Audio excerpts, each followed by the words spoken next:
കൂട്ടുകാരെ, നല്ല ചൂടലാണല്ലേ. അപ്പൊ എല്ലാരും വീട്ടിലിരിക്കുന്നില്ലേ, നല്ല വെള്ളം കുടിക്കുന്നില്ലേ? അപ്പൊ നമുക്ക് അതിലേക്ക് കടന്നാലോ.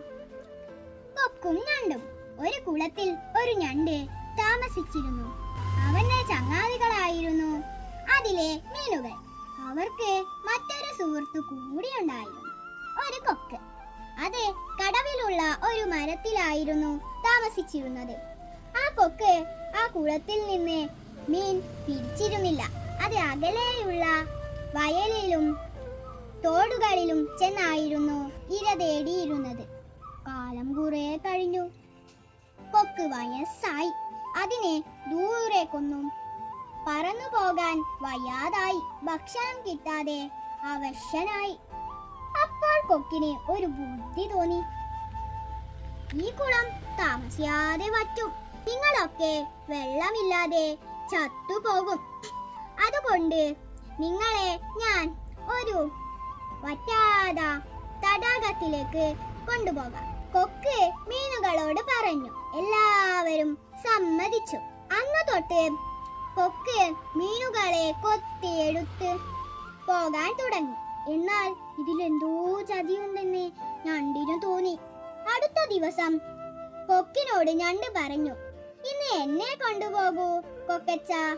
കൊക്ക് സന്തോഷത്തോടെ ഞണ്ടിനെയും കൊത്തിയെടുത്ത് പറന്നു അകലെയുള്ള വലിയൊരു പാറക്കല്ലിന് മുകളിൽ കൊണ്ടുപോയി അതിനെ വച്ചു.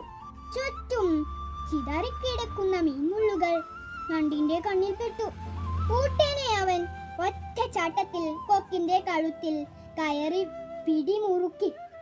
വിശ്വസിക്കുന്നവരെ വഞ്ചിക്കുന്ന ദുഷ്ട, എന്നെ വേഗം കുളത്തിൽ കൊണ്ടുചെന്ന് വിട്ടോ, അല്ലെങ്കിൽ നിന്നെ ഞാൻ.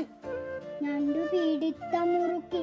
നിവൃത്തിയില്ലാതെ കൊക്ക് ഞണ്ടിനെ കുളത്തിൽ തിരികെ കൊണ്ടാക്കി. വെള്ളത്തിൽ ചാടിയ ഞണ്ട് എല്ലാവരോടും പറഞ്ഞു, ആ കൊക്ക് ചതിയനാ.